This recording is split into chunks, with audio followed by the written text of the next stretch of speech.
Hello बच्चों, स्वागत है हमारे यूट्यूब चैनल फिजिक्स विद के उत्तम में। और आज हम लोग पढ़ने जा रहे हैं जो चैप्टर नंबर हमारा चल रहा था 9 रे ऑप्टिक्स का, उसका आज हम लोग लेक्चर नंबर पढ़ेंगे 4। और आज का टॉपिक है प्रकाश का अपवर्तन यानी रिफ्रैक्शन ऑफ लाइट। तो आज के वीडियो में हम लोग रिफ्रैक्शन ऑफ लाइट यानी प्रकाश का अपवर्तन क्या होता है, प्रकाश अपवर्तन के नियम क्या हैं, और उसके बाद क्रांति कोण क्या होता है, पूर्ण आंतरिक परावर्तन क्या होता है, ये सब आज अपने इस वीडियो में पढ़ेंगे। तो शुरू करते हैं। प्रकाश का अपवर्तन। प्रकाश के अपवर्तन से मतलब है कि जब कोई प्रकाश किरण किसी एक पारदर्शी माध्यम से दूसरे पारदर्शी माध्यम में जाती है तो वो अपने मार्ग से विचलित हो जाती है यानी मुड़ जाती है। तो जैसा कि अगर चित्र के हिसाब से अगर देखें हम, तो हम मान लेते हैं कि ये एक ऐसी एक पृष्ठ सीमा है जिसके एक और दूसरा माध्यम है, जिसको माध्यम हम 1 लिख देते हैं, और इस तरफ जो है हमारा दूसरा माध्यम, इसको लिख देते हैं। यानी दो इस लाइन के, या कह सकते हैं इस लाइन के ऊपर एक अलग माध्यम है और इस लाइन के नीचे एक अलग माध्यम है। दो माध्यम हो गए। अब दोनों माध्यम पारदर्शी हैं। मतलब एक ये अगर हवा है तो दूसरा वाटर है, या अगर एक ग्लास है तो ये हवा है, कुछ भी हो सकता है, लेकिन दोनों पारदर्शी माध्यम है। तो अपवर्तन का मतलब होता है कि जब कोई प्रकाश किरण किसी दूसरे माध्यम में प्रवेश करती है, मतलब प्रकाश किरण पहले माध्यम में चल रही है और पहले माध्यम के चल करके जब दूसरे माध्यम में जाएगी तो उसका जो जाने का रास्ता तो इसका ये है, अगर सीधा जाती बिल्कुल सीधे निकल जाती दूसरे माध्यम में, पर ऐसा नहीं होता है। ये होती क्या है, प्रकाश किरण मुड़ जाती, या तो इधर तरफ मुड़ जाएगी या तो इधर तरफ मुड़ जाएगी। तो मुड़ने कुछ नियम है, किसके आधार पर मुड़ती है ये हम बताते हैं अभी। तो पहले जिस बिंदु से माध्यम चेंज हो रहा है उस बिंदु पर पहले हम खींचेंगे एक अभिलंब। ये कहलाता है अभिलंब, है नॉर्मल ड्रा कर लिया हमने। और ये अभिलंब की ओर झुकेगी, कहीं दूसरे माध्यम, या तो अभिलंब की ओर झुक जाने का रास्ता ये है जो हमने डॉटेड लाइन दिखाया है, या तो प्रकाश किरण इस तरफ मुड़ जाती है ऐसे, इस तरफ भी जा सकती है प्रकाश किरण, और या तो प्रकाश किरण इस प्रकार से भी जा सकती है। अगर हम प्रकाश किरण दिखाने के लिए पहले तो अभिलंब खींचना पड़ेगा हमको। प्रकाश किरण अगर इस प्रकार से तिरछा अगर आपतित हो रही है तो वह अभिलंब की ओर भी झुक सकती है। इस तरीके से जाने का रास्ता था उसका, इस प्रकार से सीधा अगर जाती तो ऐसे जाती। तो सीधा जाने के बजाय वो जैसे ही माध्यम चेंज होगा, अगर पहला माध्यम और दूसरा माध्यम अगर है तो जैसे दूसरे माध्यम में प्रवेश करती है वो अपने मार्ग से मुड़ जाती है। इस घटना को कहते हैं प्रकाश का अपवर्तन। जैसे इसमें परिभाषा हमने लिख रखी है कि जब एक प्रकाश एक पारदर्शी माध्यम से दूसरे पारदर्शी माध्यम में प्रवेश करता है तो अपने मार्ग से विचलित हो जाता है यानी मुड़ जाता है। प्रकाश की इस घटना को प्रकाश का अपवर्तन कहते हैं। तो कब अभिलंब की ओर झुकता है, कब अभिलंब से दूर हटता है, इसके लिए हम एक नियम लिखवाएंगे। तो पहले तो इनका नामकरण कर लिया जाए। अपवर्तन का मतलब मुड़ना है एक माध्यम से दूसरे माध्यम में जाने पर, और एक ऐसी कंडीशन होती है जिसमें नहीं मुड़ता है, प्रकाश सीधे चला जाता है, उसकी भी हम लोग चर्चा करेंगे। तो जैसे अगर हम ये चित्र में कुछ नाम लिख लिए जाए, ये जो प्रकाश किरण आ रही है पहले माध्यम में उसको कहते हैं आपतित किरण। आपतित किरण। और ये तो अभिलंब ड्रा कर लिया। अभिलंब तथा आपतित किरण के बीच का कोण इसको लिखते हैं आई से, इसका नाम होता है आपतन कोण। और ये जो दूसरे माध्यम में जा रही है मुड़ करके, इसको कहते हैं अपवर्तित किरण।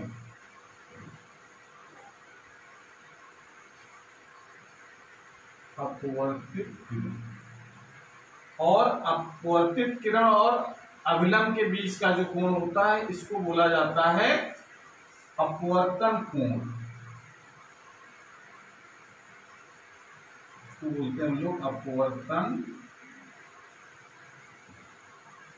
और ये हमारी है एक पृष्ठ सीमा कहते हैं इसको। ये दो ऐसी लाइन है जो माध्यमों को बांटती है, एक तरफ दूसरा माध्यम, दूसरी तरफ दूसरा माध्यम। तो इसके कुछ नियम है किस प्रकार से अपवर्तन होता है। तो हेडिंग लगाइए, प्रकाश के अपवर्तन, प्रकाश के अपवर्तन के नियम। प्रकाश के अपवर्तन के नियम, तो अपवर्तन के नियम क्या है देखें इसमें।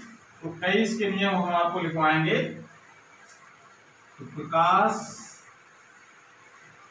के अपवर्तन के निम्नलिखित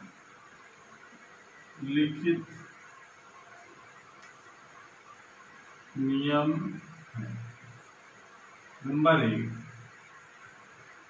आपतित किरण, ये आप लोग पढ़ चुके हैं 10th क्लास में नियम। आपतित किरण कामा अपवर्तित किरण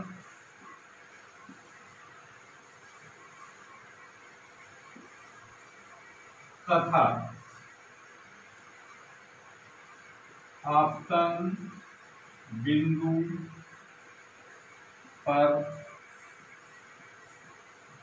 अभिलंब।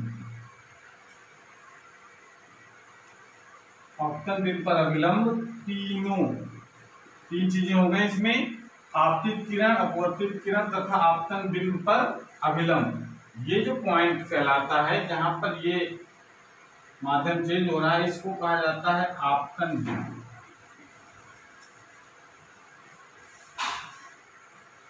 आपतन बिंदु इस पॉइंट का नाम है। तीनों एक ही तल में होते हैं, एक ही तल में होते। जैसे ये पूरा प्लेन है, ये जो बोर्ड दिख रहा है वो प्लेन है, तो उस प्लेन पर ये तीनों चीजें होंगी, आपतित किरण भी होगी, अपवर्तित किरण भी होगी और अभिलंब होगा। ऐसा ना होगा प्रकाश किरण गिरने के बाद इस तरफ चली जाए, ऐसा पॉसिबल नहीं है। तीनों चीजें एक ही प्लेन पर होती हैं। तो पहला नियम हो गया। दूसरा नियम है, जब प्रकाश किरण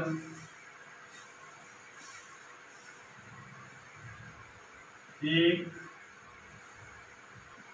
माध्यम, बहुत इंपॉर्टेंट नियम है दूसरा, जब प्रकाश किरण एक माध्यम से दूसरे माध्यम में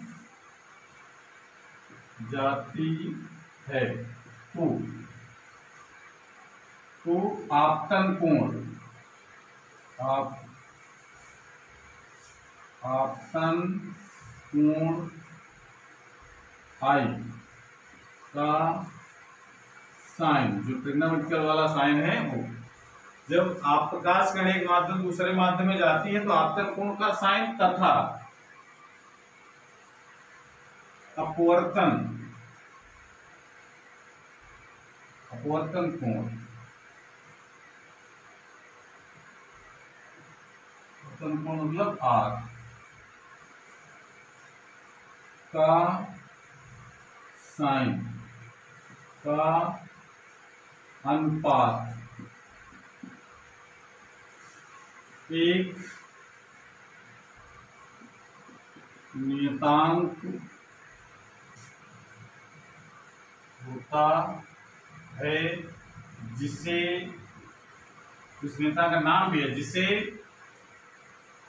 पहले माध्यम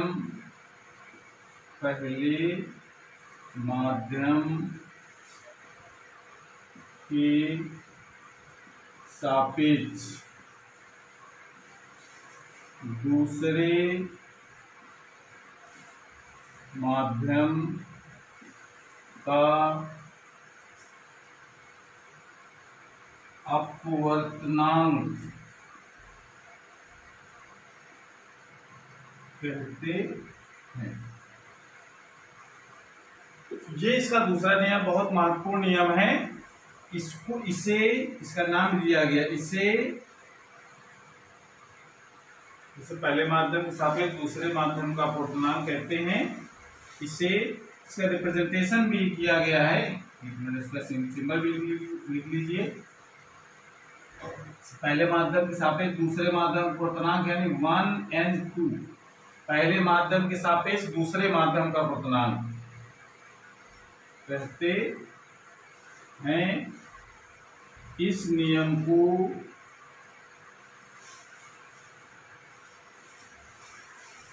स्नेल का नियम भी कहते हैं। नोट कर लीजिए इसको।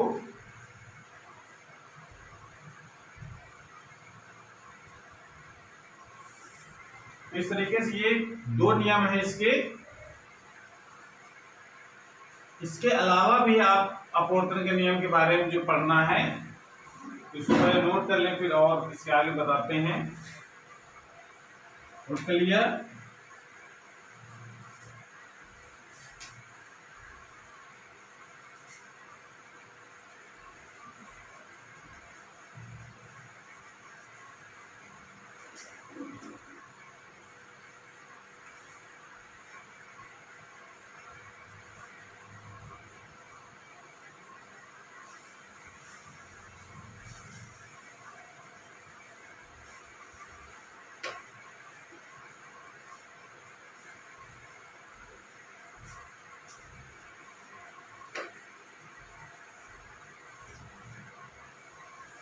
तीसरा नियम आप ये लिख सकते हैं,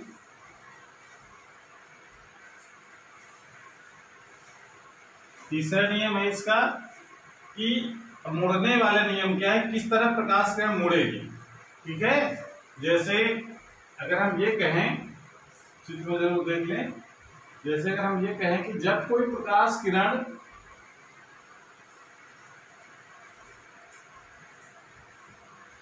को पहले आपतित कराइए, यहाँ पर एक अभिलंब पहले खींच लेंगे यहाँ आपतन बिंदु पर।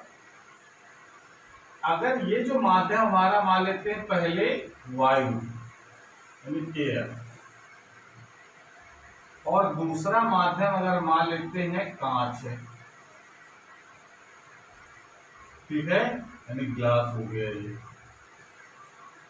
तो अब दोनों जब कंपेयर करेंगे तो ये जो दोनों जो माध्यम है उसमें से कांच हमारा सघन माध्यम हो गया और ये माध्यम हो गया विरल माध्यम। तो जब कोई प्रकाश है विरल माध्यम से सघन माध्यम में जाती है तो विरल सघन की पहचान दोनों जब माध्यम होंगे हमारे पास तो हम कंपेयर कराएंगे, जिसके हम पास पास होंगे वो सघन माध्यम होगा, जिसके हम दूर दूर होंगे विरल माध्यम होगा। तो दोनों माध्यम जब होंगे तब पता चलेगा कौन विरल है और कौन सघन है। हमने ये दो माध्यम लिए वायु और ग्लास यानी कांच। तो वायु और कांच की तुलना करेंगे तो वायु विरल माध्यम हो जाएगा, कांच सघन माध्यम हो जाएगा। तो जब प्रकाश किरण विरल माध्यम सघन माध्यम में जाती है तो अभिलंब की ओर झुकती है। जाने का रास्ता इसका बिल्कुल इस तरीके से है, लेकिन ये क्या होगा, प्रकाश किरण या अभिलंब की ओर झुक जाती है, इस प्रकार से मुड़ती है। तो ये जो आपतन कोण जो होता है इस कंडीशन में, उस कंडीशन के हिसाब से जो आपतन कोण का मान वो बड़ा होता है अपवर्तन कोण की अपेक्षा। तो यानी कह सकते हैं कि जब प्रकाश किरण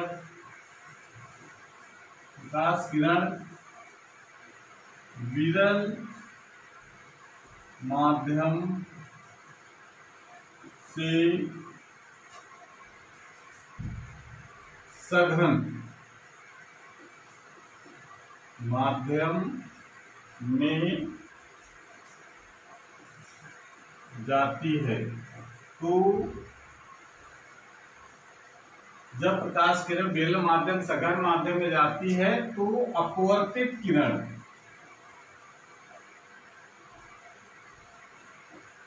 अपवर्तित और दूसरे माध्यम में चलने वाले प्रकाश किरण, पहले माध्यम में आपतित किरण, दूसरे माध्यम में अपवर्तित किरण कहलाती है। वही जब प्रकाश किरण विरल माध्यम से सघन माध्यम में जाती है तो अपवर्तित किरण अभिलंब की ओर झुक जाती है, अभिलंब की ओर झुक जाती है। ये इसका तीसरा नियम में लिख सकते हैं पॉइंट ये। और इसकी दूसरा भी कंडीशन है, अगर उसका उल्टा हो रहा हो, जैसे अगर हम ये कह दें कि प्रकाश किरण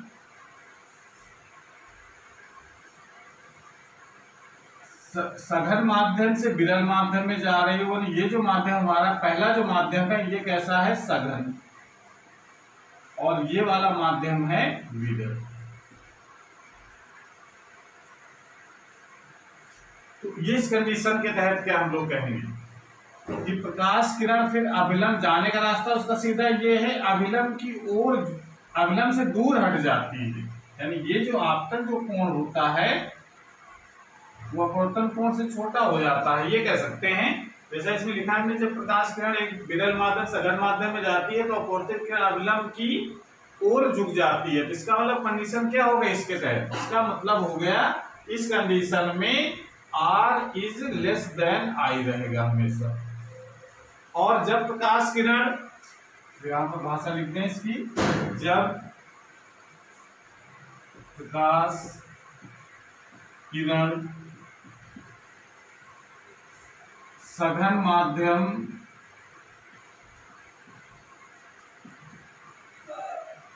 माध्यम से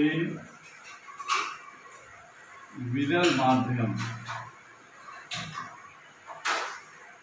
में जाती है तो वह तो अपवर्तित किरण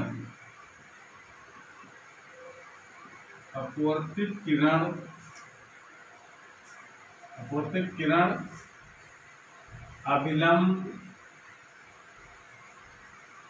से दूर हट जाती है, अभिलंब से दूर हट जाती है। यानी इस कंडीशन में क्या होगा, जो R है वो I से बड़ा होगा हमेशा। अगर कोई प्रकाश सघन से विरल माध्यम में जाएगी तो R is greater than I, यानी जो अपवर्तन जो कोण है वो आपतन कोण से बड़ा होगा। उस कंडीशन में उसका उल्टा होता है, अपवर्तन कोण जो है वो आपतन कोण से छोटा होता है। तो इस तरीके से तीसरा नियम भी याद रखेंगे। और चौथा नियम हम ये कह सकते हैं कि अगर प्रकाश किरण अभिलंबवत आपतित हो रहे किसी पृष्ठ पर, जैसे अगर हम ये कह दें प्रकाश किरण अगर सीधे अभिलंबवत आपतित हो, ये कोई पृष्ठ सीमा है और प्रकाश ये हमारा कोई माध्यम है, मान लेते हैं ये वायु है और ये है कांच। माध्यम कुछ भी हो सकता है, सघन विरल, तो माध्यम अलग अलग होना चाहिए। तो जब प्रकाश किरण बिल्कुल अभिलंबवत जब आपतित होगी, बिल्कुल एकदम ये जो कोण है वो 90 डिग्री का बनेगा, तो प्रकाश किरण अपने मार्ग से बिना विचलित हुए सीधे निकल जाएगी, फिर कोई प्रकाश किरण का विचलन नहीं होता है। तो ये आपतित किरण हो गई, आपतित किरण, और ये हो गई हमारी अपवर्तित किरण।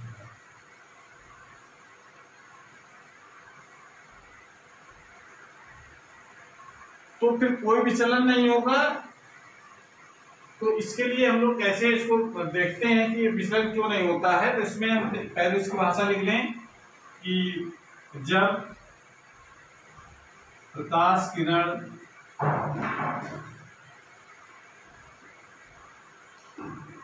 किसी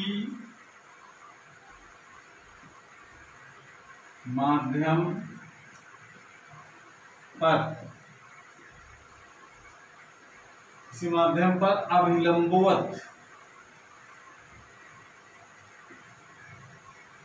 अभिलंबवत आपतित होती है तो वह अपने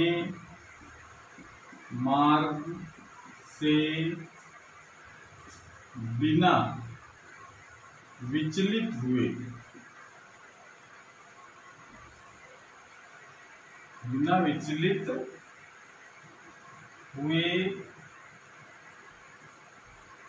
दूसरे माध्यम में चली जाती है।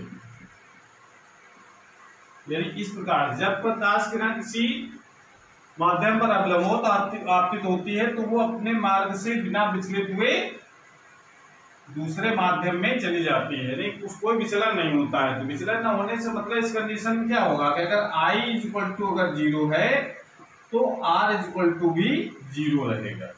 यदि I 0 है तो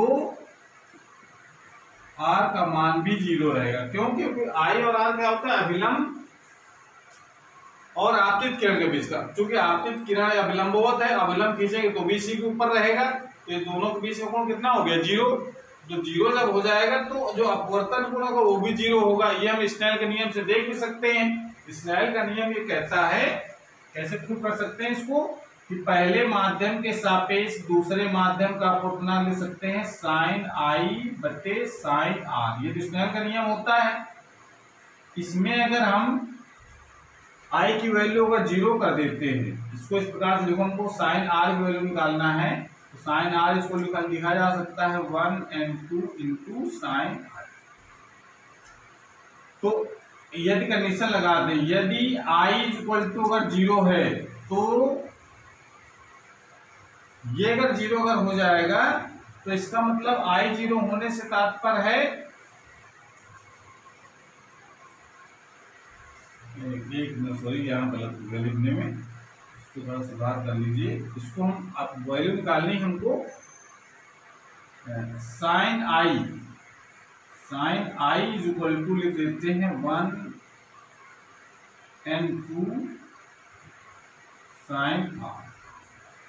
अब चूंकि यदि कंडीशन लगाते हैं, यदि I इक्वल टू 0 है तो इसका मतलब है ये I की वैल्यू रखेंगे यहाँ तो साइन 0 हो जाएगा। तो ये लिख सकते हैं, इसको लिखा जा सकता है, इधर देख लीजिए, इसको लिख सकते हैं हम लोग 0 is equal to 1n2 into sine R। अब ये चूंकि 1n2 ये नॉट इक्वल 0 होगा, किसी भी माध्यम का अपवर्तनांक 0 नहीं होता है। इसका मतलब जब ये इसका गुणनफल 0 है, इसका मतलब ये 0 हो नहीं सकता है, तो साइन R जरूर 0 होगा। इसलिए साइन R इक्वल टू 0 तो R इक्वल टू 0 हो जाएगा। इसलिए हम कहते हैं कि यदि साइन I का मान अगर 0 है तो साइन R का मान भी 0 होगा, यानी बिना विचलन हुए तो सीधे दूसरे माध्यम में निकल जाती है। ठीक है, नोट कर लीजिए इसको।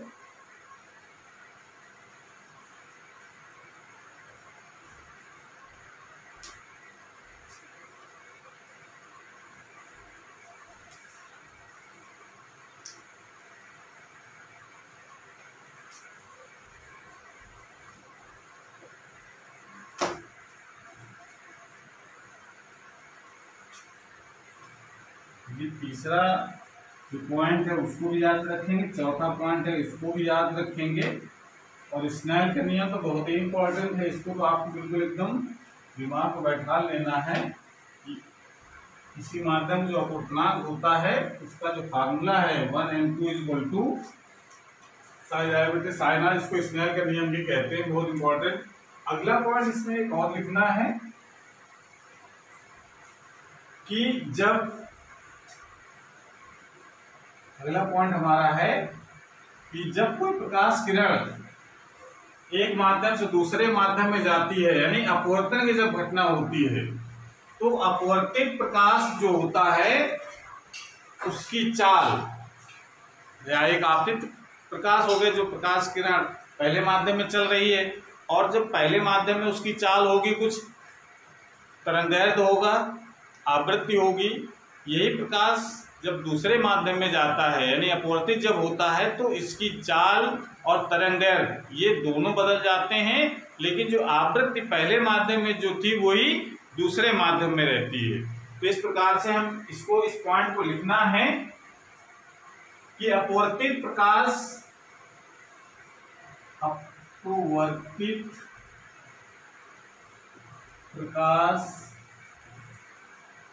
किरण, अपवर्तित प्रकाश किरण की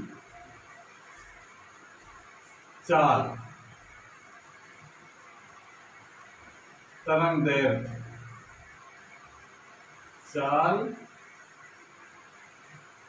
व तरंगदैर्घ्य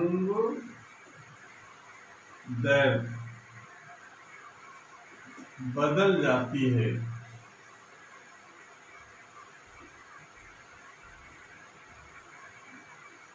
अपवर्तित प्रकाश किरण की चाल व तरंगदैर्घ्य बदल जाती है जबकि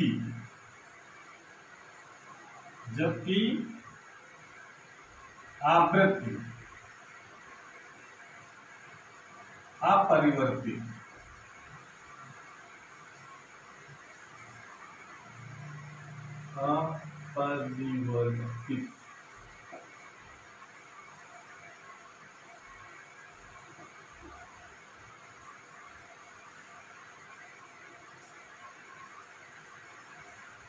ये पॉइंट भी काफी महत्वपूर्ण इसका है कि जब भी अपवर्तन घटना होगी तो उसकी चाल बदल जाएगी। चाल मतलब यहाँ पर ये जैसे अगर कोई प्रकाश किरण जिस चाल से आ रही है, अभिलंब हमने खींच लिया, अपवर्तन की घटना हुई, तो क्या होगा, जब प्रकाश किरण इस पहले माध्यम होगी उस समय उसकी चाल मान लेते v1 है, और जब दूसरे माध्यम में जाएगी तो प्रकाश की चाल v2 हो जाएगी। वो डिपेंड करता है कि सघन से विरल माध्यम में जा रही है कि विरल सघन माध्यम में जा रही है। चाल बदल जाती है, बदलने का मतलब बढ़ना नहीं है, बदलने का मतलब घट भी सकती है, ठीक है ना। तो प्रकाश किरण जब एक माध्यम दूसरे माध्यम में जाएगी तो चाल बदल जाएगी, इसकी तरंगदैर्घ्य बदल जाएगी, लेकिन जो आवृत्ति यानी जो पहले फ्रीक्वेंसी इसकी जितनी है, फ्रीक्वेंसी को एच लिख रहे हैं, तो फ्रीक्वेंसी जितनी पहले है उतनी ही बाद में रहती है, फ्रीक्वेंसी में कोई चेंज नहीं आता है। बस समझ में आ रहा है। तो यानी फ्रीक्वेंसी चेंज नहीं होती है, केवल बदलती है तो उसकी तरंगदैर्घ्य और चाल ये चेंज हो जाता है। अगर प्रकाश किरण विरल माध्यम सघन माध्यम में जाएगी तो चाल का मान घट जाता है, यानी प्रकाश वायु से कांच में जाएगी तो उसकी चाल घट जाएगी, ठीक है ना। और उसका उल्टा अगर होगा, प्रकाश सघन से विरल माध्यम में जाएगी तो उसकी चाल बढ़ जाती है, परिवर्तित हो जाता है, ठीक है। तो इस प्रकार से ये हम लोग नियम को एक्सप्लेन कर सकते हैं इसको। और दूसरी बात इसमें यह है कि अब हम अगला टॉपिक पढ़ेंगे, इसको नोट कर लीजिए पहले इस पॉइंट को। उसके बाद इसमें जो अगला महत्वपूर्ण पॉइंट है वो है क्रांतिक कोण क्या होता है, क्रिटिकल एंगल। क्रांतिक कोण भी लगाइए, क्रांतिक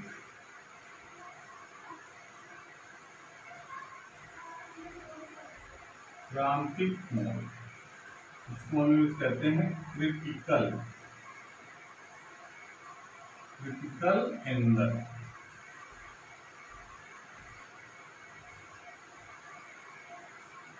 इसका मतलब समझ लीजिए, फिर इसकी भाषा को लिखना बहुत आसान हो जाएगा। क्रांतिक कोण ये कौन सा कोण होता है, तो इसको समझने के लिए अगर हम बात करते हैं कि अगर कोई प्रकाश किरण,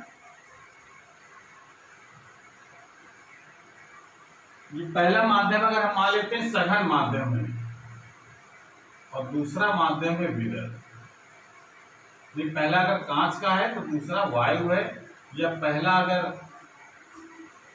कांच का लेते हैं तो दूसरा वाटर भी हो सकता है, ग्लास और वाटर को कंपेयर करते हैं तो ग्लास जो है वो सघन माध्यम में और जो वाटर है उसको हम विरल माध्यम मानेंगे। तो पहला जो माध्यम होगा जिसमें प्रकाश का पहले चलेगी वो अगर सघन माध्यम है, सघन माध्यम को पहला माध्यम दिया और विरल माध्यम को दूसरा माध्यम दिया। तो अगर प्रकाश किरण सघन माध्यम से विरल माध्यम में जाती है तो हम लोगों ने नियम पढ़ा भी, बताओ क्या होगा? मुड़ना तो निश्चित है, अगर तिरछा अगर आपका अभिलंब बहुत आपतित होगी तब तो नहीं मुड़ती है, सीधे चली जाती है। लेकिन अगर तिरछा अगर आपतित हो रही, कोई कोण बन रहा है जीरो के अलावा आपतन कोण, तो हमेशा उसका विचलन होना है। और विचलन होने के नियम भी, जब प्रकाश किरण सघन से विरल माध्यम में जाएगी तो अभिलंब से दूर हटती है, तो क्या होगा? ये प्रकाश किरण अभिलंब से दूर हट जाएगी ऐसे। ठीक है, इसका मतलब क्या हो रहा है कि यहाँ जो आपतन कोण का जो मान है वो अपवर्तन कोण से अधिक है, वो हमको दिख रहा है यहाँ पर। अगर हम इस आपतन कोण का मान और बढ़ा दें तो प्रकाश किरण और दूर हट जाएगी। ऐसे अगर एक बढ़ाते चले जाएं तो एक समय ऐसा आएगा, यानी ऐसा एक आपतन कोण आएगा जिसके लिए ये जो अपवर्तित प्रकाश है बिल्कुल इस पृष्ठ सीमा के समांतर हो जाएगी। जो सीमा पृष्ठ दो माध्यमों का है उसके बिल्कुल समांतर हो जाएगी। समांतर हो जाएगी तो ये कोण कितना हो जाएगा? ये 90 डिग्री। तो जिस समय अपवर्तन कोण 90 अंश हो, उस समय जो आपतन कोण जो होता है उसको हम लोग कहते हैं क्रांतिक कोण।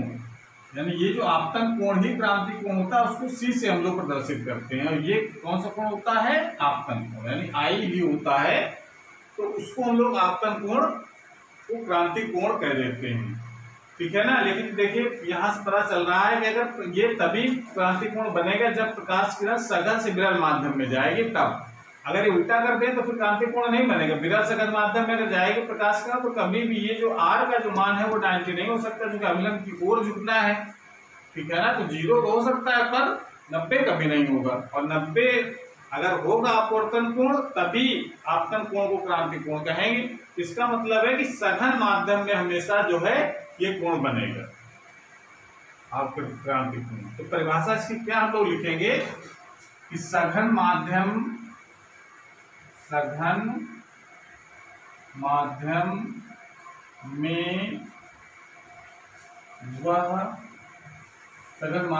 वह आपतन कोण जिसके लिए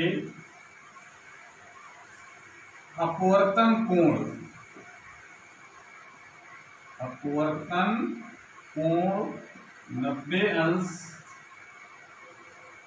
अंश होता है।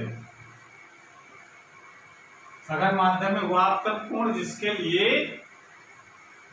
लिए एक शब्द और यहाँ पर लिखना, जिसके लिए विरल माध्यम में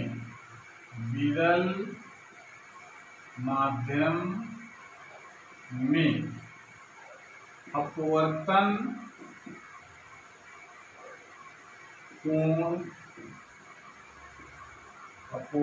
कोण 90 अंश होता है, क्रांतिक कोण कहलाता है।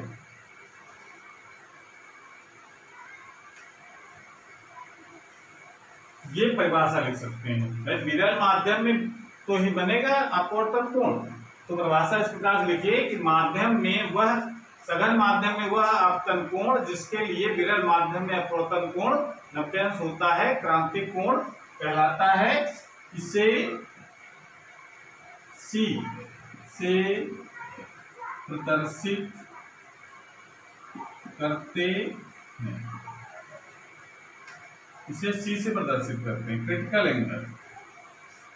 तो इसका चित्र हम बढ़िया से बना देते हैं जिसमें आपको ये कोण दिखाई पड़े।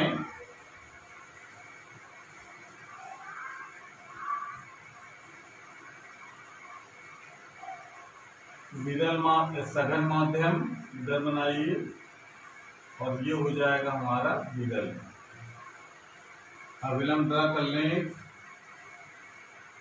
अगर हम इस प्रकार से आपतित करें कि अपवर्तित किरण बिल्कुल पृष्ठ के समांतर हो जाए ऐसे, तो ये कोण हमारा बन जाएगा 90 डिग्री। और उस समय ये जो कोण होगा तो है तो आपतन कोण ही, लेकिन वही कोण जो है वो क्रांतिक कोण कहलाने लगेगा।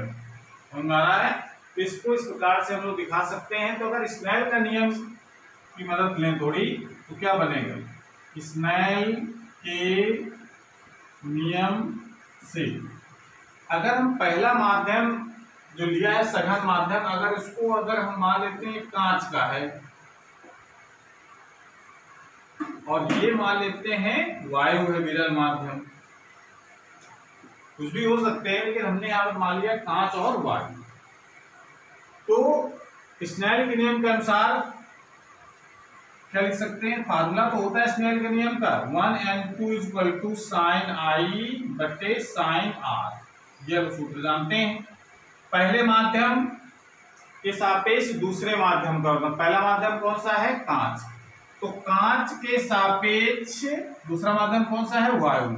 वायु यानी एयर, यानी ग्लास के रिस्पेक्ट में एयर का रिफ्लेक्टिव इंडेक्स यानी अपवर्तनांक जो कहते हैं, उसको हमने इस प्रकार से लिखा है। और समझ आ रहा है? तो इस चीज को हम लोग इस तरीके से लिख सकते हैं,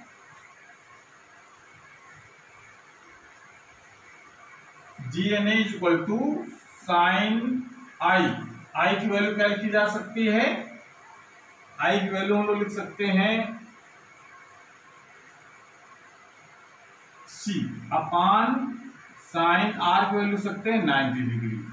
तो इसको GNA = लिखा जा सकता है sin C अपान sin 90 की वैल्यू क्या हो जाएगी? 1।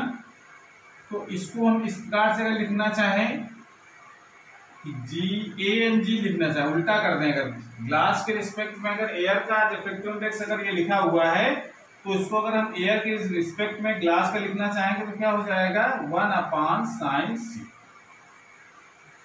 ये फार्मूला हमको याद रखना है, न्यूमेरिकल जरूरत पड़ेगी इसकी। इसको हमने इस प्रकार से लिखा है क्योंकि जानते हैं कि GNA = होता है 1/AN। ये फार्मूला हमको यूज कर लेना है इसमें। समझ आ रहा? तो इस प्रकार से ये हम क्रांतिक कोण के बारे में इतनी जानकारी हमको करना है। ठीक है, नोट कर लीजिए इसको।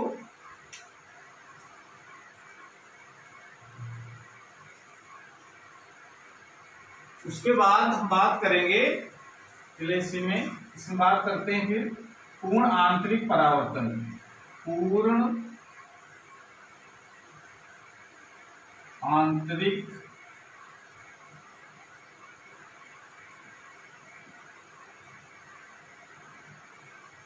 परावर्तन। पूर्ण आंतरिक परावर्तन ये क्या होता है? यानी टोटल इंटरनल रिफ्लेक्शन।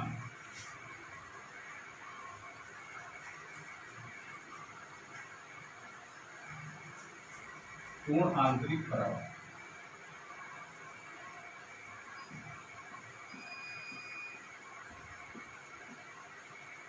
इसका मतलब यह है कि जैसे हमने कहा कि अगर आपतन कोण को बढ़ाते चले जाए तो एक समय ऐसा आ जाएगा कि अपवर्तन कोण 90 अंश हो जाएगा। इसके और अधिक अगर आपतन कोण का मान बढ़ा दें तो प्रकाश किरण वो पुनः परावर्तित होकर के सघन माध्यम में ही वापस लौट जाती है। यानी इस प्रकार से अगर देखें तो इसको हम ऐसे दिखा सकते हैं कि अगर प्रकाश किरण इस प्रकार से अगर आपतित हो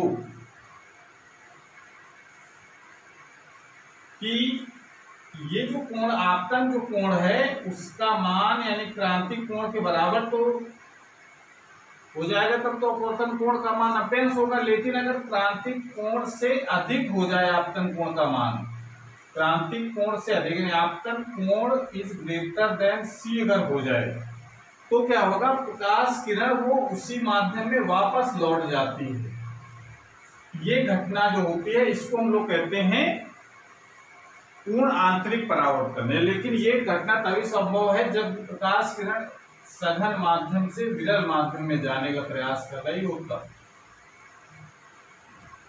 ये पॉइंट इसमें महत्वपूर्ण है। जब कोई प्रकाश किरण सघन माध्यम से विरल माध्यम में जाती है और आपतन कोण का मान क्रांतिक कोण से अधिक हो जाता है तो प्रकाश किरण वो सघन माध्यम में ही वापस लौट जाती है। ये घटना कहलाती है पूर्ण आंतरिक परावर्तन। परिभाषा क्या लिख सकते हैं कि जब सघन माध्यम में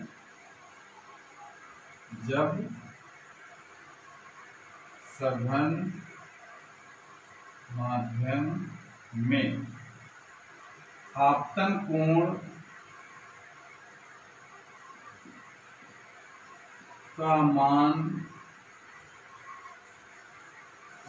का मान क्रांतिक कोण से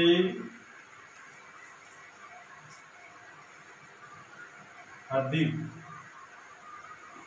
होता है। जब सघन माध्यम में आपतन कोण का मान क्रांतिक कोण से अधिक होता है तो प्रकाश किरण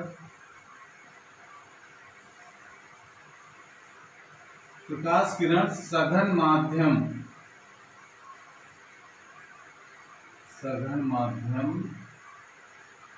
में ही वापस लौट आती है।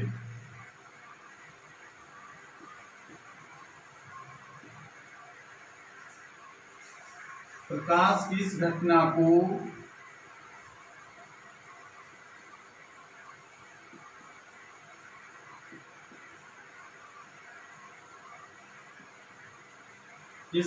को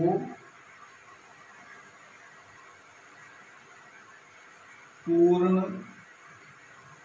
आंतरिक परावर्तन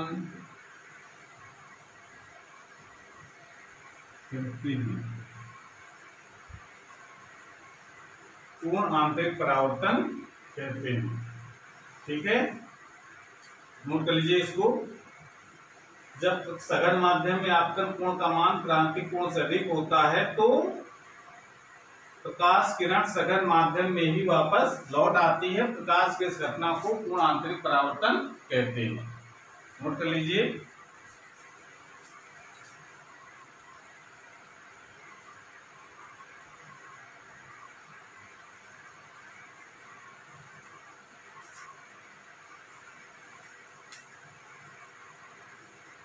नोट कर लिया।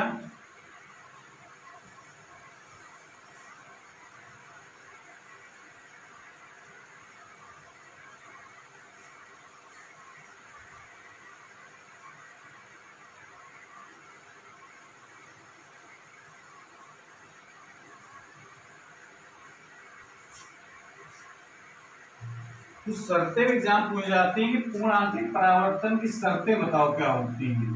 पूर्ण आंतरिक परावर्तन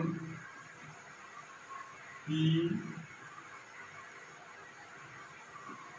शर्तें, तो शर्तें आप लिख सकते हैं जो कंडीशन हमने बताई है वही शर्तें हैं इसमें। पहली शर्त तो ये है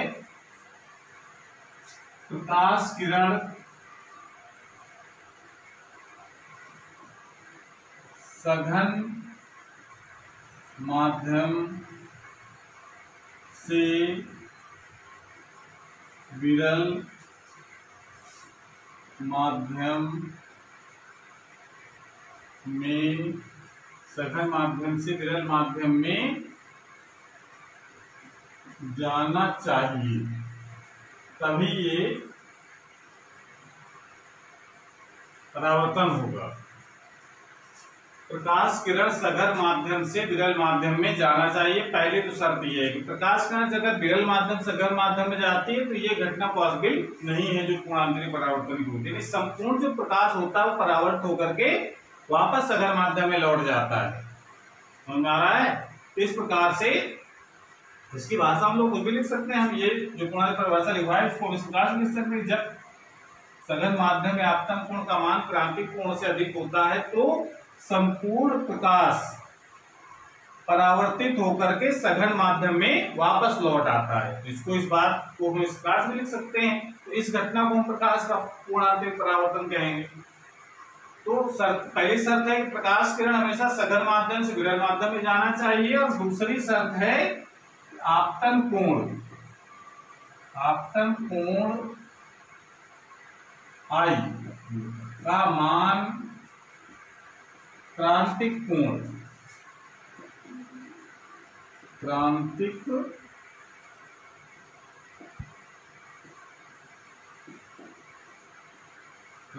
कोण C से अधिक होना चाहिए।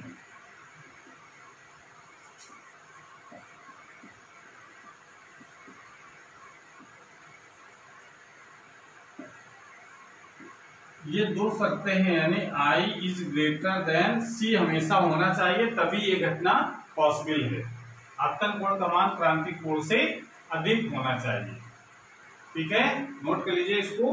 तो ये प्रमुख शर्तें एग्जाम पूछी जाती हैं, पूर्णांतरिक परावर्तन किसे कहते हैं, और इसकी प्रमुख शर्तों को बताइए। तो शर्तें हैं इस प्रकार से इसमें लिख सकते हैं। ठीक है, नोट कर लीजिए इसको। उसके बाद हम लोग पढ़ेंगे कि अगर प्रकाश किरण को अगर वापस भेजा जाए तो क्या होता है, यानी प्रकाश की उत्क्रमणीयता का सिद्धांत क्या है, तो ये हम पढ़ेंगे। तो इसको नोट कर ले। उसके बाद हेडिंग लगाइए, प्रकाश की उत्क्रमणीयता का सिद्धांत।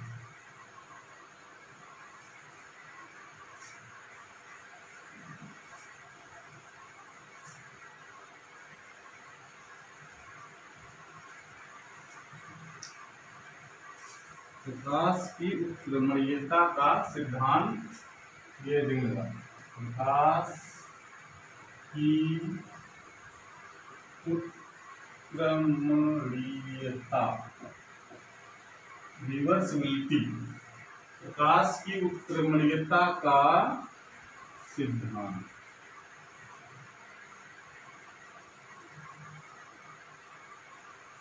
The principle of reversibility of light। प्रकाश की उत्क्रमणीयता सिद्धांत क्या कहता है? इस सिद्धांत के अनुसार जैसे मान लेते हैं प्रकाश किरण एक माध्यम से दूसरे माध्यम में जा रही है। ये एक माध्यम बांटने वाला एक पृष्ठ सीमा हो गई। एक प्रकाश किरण अगर यहाँ से अपवर्तित होती है तो उसको दिखाने के लिए पहले एक अभिलंब खींचना पड़ेगा, और अभिलंब अगर खींचते हैं, अगर पहला माध्यम अगर हम मान लेते हैं वायु है और दूसरा माध्यम अगर हम मान लेते हैं कांच है, तो प्रकाश किरण क्या होगी, अभिलंब की ओर झुक जाएगी। क्योंकि ये माध्यम हमारा कैसा है, वायु विरल माध्यम है और कांच सघन माध्यम है। अगर ये जो कोण बन रहा है उसको अगर आई मान ले, इसको आपतन कोण कहते हैं, और ये जो कोण बन रहा है उसको अपवर्तन कोण मान लें। इस कंडीशन के तहत अगर हम स्नेल का नियम लगाते हैं तो स्नेल का नियम ये कहता है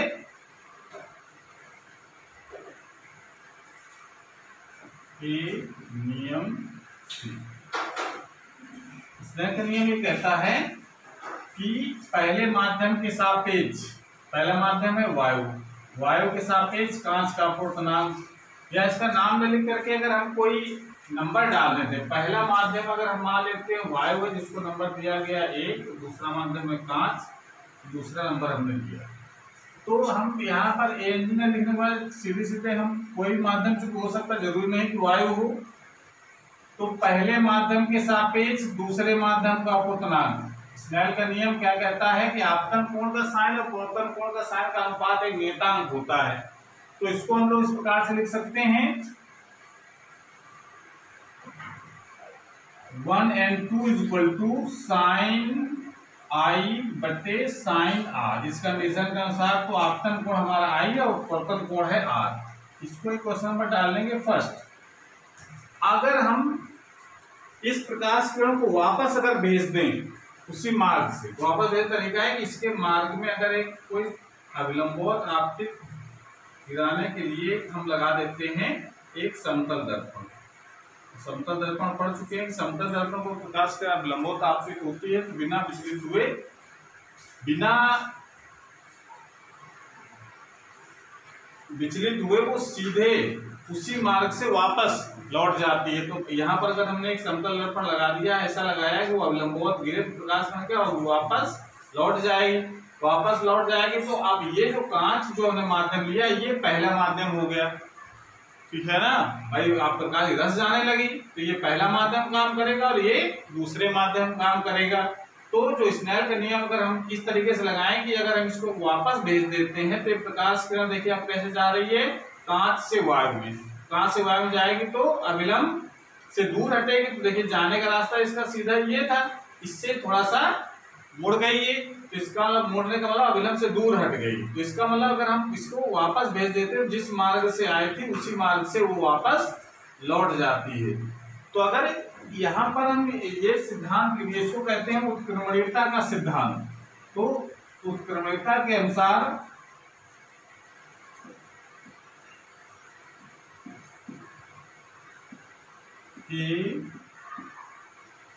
सिद्धांत से अब देखिए पहला माध्यम कौन सा, दूसरा माध्यम जिसमें पहले प्रकाश किरण चलेगी उसको यहाँ पहले लिखेंगे, जिसमें बाद में जाएगी उसको बाद में लिखा जाएगा। तो दूसरे वाली जो घटना है जो वापस भेज रहे हैं तो उसको वापस भेजने के लिए पहला माध्यम कौन सा होगा, कांच यानी दूसरा माध्यम, दूसरे माध्यम के सापेक्ष पहले माध्यम का अपूर्णांक। अब इसके लिए ये जो आपतन कोण का काम करेगा तो साइन आपतन कोण क्या हो जाएगा, आर बट्टे अपवर्तन कोण कितना हो जाएगा, आई। ये जो आई है ये अपवर्तन कोण का काम करने लगेगा। ये इक्वेशन में डाल लेंगे सेकेंड और इन दोनों इक्वेशनों को कर देते हैं मल्टीप्लाई। समीकरण 1 व 2 का गुणा करने पर, ठीक है, गुणा कर देंगे 1n2 into 2n1, left side का गुणा अलग करिए, राइट साइड का अलग, साइन आई बटे sine r into sine r बटे साइन आई। ये इससे कट जाएगा, ये इससे कट जाएगा, बचेगा हमारे पास 1n2 into 2n1 is equal to 1। ये बहुत महत्वपूर्ण निष्कर्ष निकलता है और इस निष्कर्ष को हम लोग इस प्रकार से लिख सकते हैं 2n1 is equal to 1/1n2। मतलब ये फार्मूला बहुत इंपॉर्टेंट है जो अभी हम लोगों ने यूज किया था कार्तिक कोण वाले में, कि अगर हमको एक माध्यम के सापेक्ष दूसरे माध्यम का अपूर्णांक पता और कहा जाए दूसरे माध्यम के सापेक्ष पहले माध्यम का अपूर्णांक बताओ, तो हम क्या करेंगे, उसका उल्टा कर देंगे, ठीक है ना। जैसे अगर हम माध्यमों का नाम लिख लेते हैं, जैसे अगर पहला माध्यम कह रहे हैं वायु है और दूसरा माध्यम है कांच, तो इसको इस प्रकार से लिख सकते हैं कि कांच के सापेक्ष हवा का अपूर्णांक का लिखना है तो इसको हम लिख सकते हैं An। ऐसे अगर हवा के सापेक्ष कांच का अपूर्णांक पता है तो कांच के सापेक्ष हवा का अपूर्णांक कितना हो जाएगा, Gna इक्वल टू 1/Ang, ऐसे लिख सकते हैं। या अगर मान लेते पहला माध्यम हमारा वाटर है और दूसरा माध्यम है कांच, तो क्या लिखेंगे हम लोग, Wng इक्वल टू 1/Gna, ऐसा लिख सकते हैं। जल के सापेक्ष कांच का अपूर्णांक बराबर 1 बटे कांच के सापेक्ष जल का अपूर्णांक। ये फार्मूले आपको बना लेने हैं अगर दो माध्यम की बात अगर कर रहा है, और यही फार्मूला अगर 3 माध्यमों के लिए बनाना हो तो कैसे बनेगा, तो इसी क्रम में आप बना सकते हैं। यदि 3 माध्यम 1 2 3 ऐसे कर 3 माध्यम 1 2 3 है तो हम क्या लिख सकते हैं, इस वाले फॉर्म को आगे बढ़ाना है तो 1n2 into 2n3 into 3n1, ऐसे पहले माध्यम के सापेक्ष दूसरे माध्यम का अपूर्णांक, दूसरे माध्यम के सापेक्ष तीसरे माध्यम का अपूर्णांक और तीसरे माध्यम के सापेक्ष, अब जो अगला होता तो चौथे माध्यम का अपूर्णांक हो जाता, अगर नहीं है तो फिर पहले माध्यम में वापस लौट आएंगे तो तीसरे माध्यम सापेक्ष पहले माध्यम का अपूर्णांक इक्वल टू हमेशा 1 रहता है। ये बात समझ आ रही है। जैसे अगर हम ये कहें प्रकाश किरण 3 माध्यमों से होकर के जा रही है, जैसे ये 3 माध्यम पास हो गए, प्रकाश ये हवा है, ये मान लेते हैं वाटर है और ये ग्लास है। ये 3 माध्यम हो गए, यानी पहला माध्यम, दूसरा माध्यम और तीसरा माध्यम। और फिर लास्ट में फिर पहला फिर एयर आ गई यहाँ, ठीक है ना। तो ये फिर माध्यम पहला वाला फिर आ गया ये। अगर होता चौथा माध्यम तो भी हम लेते।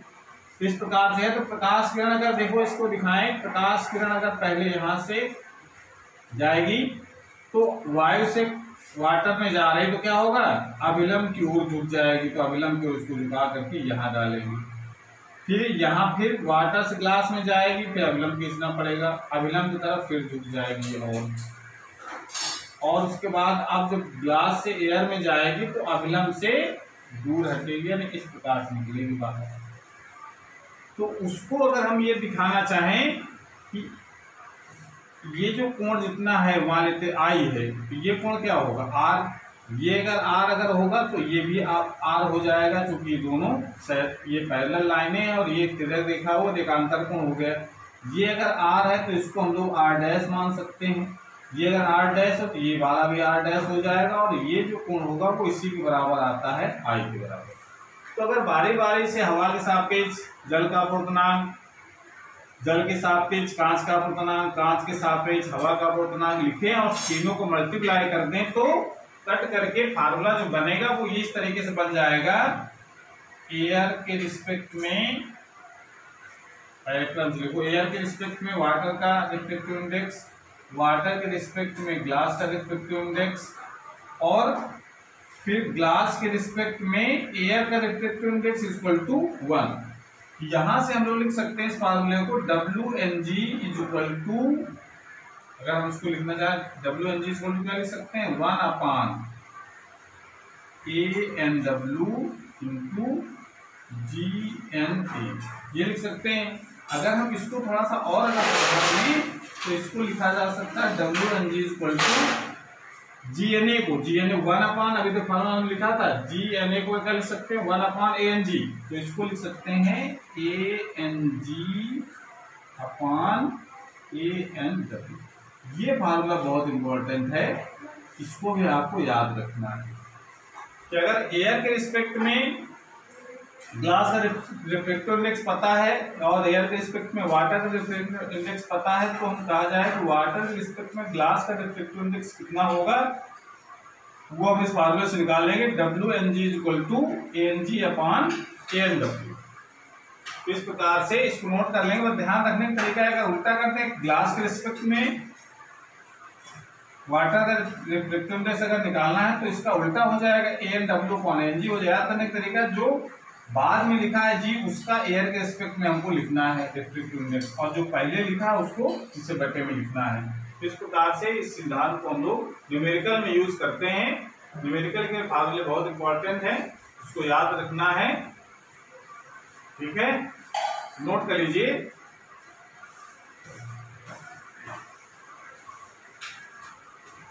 लिया उसके बाद इसमें हम जो महत्वपूर्ण जो चीज ये है कि इसको हम स्नेल का जो नियम है उसको थोड़ा सा और एक्सप्लेन करेंगे, जिससे जो आगे की जो डेरिवेशन है उसमें समस्या ना आए। जैसा कि हमने नियम लिखवाया है, दूसरा नंबर जो नियम आपने लिखा है उसमें फार्मूले तो हम इस प्रकार से लिख देंगे स्नेल के नियम में कि अगर कोई माध्यम है पहला और दूसरे माध्यम में जारी प्रकाश तो पहले माध्यम के सापेक्ष दूसरे माध्यम का अपूर्णांक लिख रहे हैं तो हम लोग इस प्रकार से लिखते हैं। ये स्नेल का नियम है। स्नेल का नियम ये कहता है, तो नियम ने दूसरा जो नियम लिखवाया है प्रकाश के अपवर्तन का, उसको हम थोड़ा सा और एक्सप्लेन करेंगे। फार्मूला तो स्नेल के नियम तो 1n2 = sin I / sin r कहते हैं, जिसको पढ़ने तरीका होता है पहले माध्यम के सापेक्ष दूसरे माध्यम का अपूर्णांक। लेकिन अगर ये कह दिया जाए कि मान लेते हैं पहले माध्यम का अपूर्णांक दे रखा है और दूसरे माध्यम का अपूर्णांक दे रखा है, तो स्नेल का नियम किस प्रकार से लिखा जाएगा। तो इस चीज को हम लोग ऐसे लिखते हैं 1n2 जो अभी फार्मूला हम लोगों ने लिखा है, तो इसको लिखा जा सकता है n2 अपान n1। जो पहले जो बाद में लिखा उसको हम ऊपर लिखेंगे, जो पहले लिखा उसको नीचे लिखा जाएगा। और ये जो अपूर्णांक होंगे दूसरे और पहले माध्यम के, वो किसके रिस्पेक्ट में होंगे? एयर के रिस्पेक्ट में। यानी इसको हम an1 अगर लिख दें या an2 लिख दें, इसका मतलब हवा के सापेक्ष पहले माध्यम का अपूर्णांक, हवा के सापेक्ष दूसरे माध्यम का अपूर्णांक, ठीक है ना। तो ये अगर कहें कि बताओ 1n2 का मान कितना होगा, इसके हिसाब से 1n2, तो अभी जो हम लोगों ने फार्मूला लिखा था ना, फार्मूला क्या लिखा था अभी कि 1n2 इज इक्वल टू, जो लिखा गया था, जो फार्मूला जैसे लिखा था हमने WNG का, WNG की फार्मूला लिखा था ANG अपान ANW, ये लिखा था। इस सूत्र के जरा मदद लो जरा इसको, तो इस सूत्र की मदद लेंगे तो 1n2 तो क्या लिखेंगे हम लोग? एयर के रिस्पेक्ट में दूसरे माध्यम का अपूर्णांक बटे एयर के रिस्पेक्ट में पहले माध्यम का अपूर्णांक, ये तो लिखा जाएगा। अगर किसी माध्यम का अपूर्णांक वायु के सापेक्ष अगर बताया जाता है तो हम यहां पर एयर न लिख करके सीधे ऐसे लिख देते हैं, एयर नहीं लिखेंगे, एयर नहीं लिखा जाएगा, उसकी जगह सीधे हम n2 अपान n1 लिख देंगे। तो n2 अपान n1 का मतलब है कि n1 n2 क्या है? ये पहले और दूसरे माध्यम के निरपेक्ष अपूर्णांक। निरपेक्ष अपूर्णांक से मतलब है होता है कि जब भी किसी माध्यम का निरपेक्ष अपूर्णांक कहा जाता है, इसका मतलब है कि वो एयर के रिस्पेक्ट में बताया जा रहा है, ठीक है ना। तो स्नेल के नियम को हम इस प्रकार से भी लिखते हैं कि 1n2 की जगह n2 अपान n1, यानी इसको हम 1n2 is equal to n2 upon n1, इसको कैसे लिख सकते हैं? और इसको लिखा जा सकता है फिर आगे, ये तो अनुपात होता है, इसको तो हम लिख देंगे इस प्रकार से। ये फार्मूला हमको स्नेल के नियम में यूज करना है। हम 1n2 equal to n2 upon n1 ये भी लिख सकते हैं, और साइन i बटे साइन r के बराबर लिखा जा सकता है। तो चाहे हम 1n2 equal to sine i बटे साइन r लिखें, चाहे n2 अपान n1 लिखें। n2 अपान n1 तब लिखेंगे जब दोनों माध्यमों के अलग अलग अपूर्णांक दिए गए और सीधे एक साथ मिलाकर कहा जाए कि हवा के सापेक्ष कांच का अपूर्णांक या जल के सापेक्ष कांच का अपूर्णांक, तो फिर हम उसमें इस तरीके से लिखते हैं, जल के सापेक्ष कांच का अपूर्णांक लिखना है। तो ये जो पहले लिखा गया इसका पहले माध्यम, कौन सा पहला माध्यम हमारा? वाटर है। तो वाटर में आपतन कोण का मान कितना होगा और दूसरे माध्यम में अपवर्तन कोण का मान कितना होगा, यानी ग्लास में कितना होगा। ग्लास में अपवर्तन कोण का मान कितना होगा? वो R हो जाएगा। दूसरी चीज यहाँ पर ये है, इस चीज को हम लोग अगर हम इस तरीके से लिखना चाहें तो क्या लिखेंगे? NG अपान NW लिखेंगे। ग्लास का रिफ्रैक्टिव इंडेक्स, जिसको कहा जाता है निरपेक्ष अपूर्णांक कहते हैं, और ये जल का निरपेक्ष अपूर्णांक। निरपेक्ष अपूर्णांक का मतलब है होता है ANG अपान ANW। बात क्लियर हो गई? मतलब आपको ये ध्यान रखना है, आगे डेरिवेशन में कहीं इस चीज का भी यूज होगा तो उसमें कंफ्यूजन हो। स्नेल के नियम में 1n2 equal to sine i बटे साइन r लिखते थे हम लोग, n2 अपान n1 कहाँ से आ गया है? तो n2 अपान n1 का मतलब जब अलग अलग माध्यमों के अपूर्णांक दे रखे हों तब हम n2 अपान n1 लगाएंगे, पहले माध्यम इंटू दूसरा माध्यम है n1। प्रकाश में जिसमें पहले चलेगी वो पहला माध्यम, जिसमें बाद में जाएगी वो दूसरा माध्यम होगा, ठीक है। और अगर एक साथ दे रखा है जल के सापेक्ष कांच का अपूर्णांक, तब सीधे हम लोग जल के सापेक्ष कांच का अपूर्णांक इस प्रकार से लिख देंगे। अगर अलग अलग दिया है तो ऐसे लिखेंगे, ठीक है ना। इस प्रकार से ये स्नेल के नियम को हमको ध्यान रखना है। स्नेल के नियम का मेन फार्मूला आपको ये याद रखना है। अगर वहां नहीं लिखा है नंबर 2 में तो वहां पर इस वाले फार्मूले को जरूर लिख लें, और ये लिख देते हैं नीचे, जहां ये जरूर लिख दीजिए, जहां n1 व n2 पहले व दूसरे माध्यम के निरपेक्ष अपवर्तनांक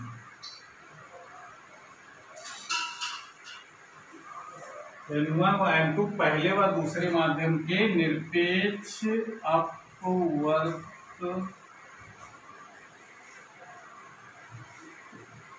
अपवर्तनांक।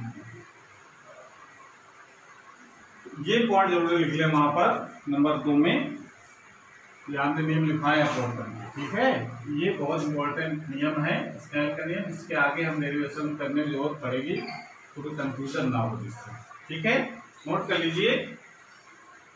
तो आज की क्लास हमारी यहीं पर समाप्त होती है। अगर ये वीडियो अच्छा लगा हो तो इसको लाइक करें, और अगर चैनल में नए हैं तो चैनल को सब्सक्राइब भी करें, जिससे नए जो वीडियो अपलोड हों उसकी अपडेट आपके पास सबसे पहले पहुंच जाए। पढ़ाई करते रहिए। Thank you.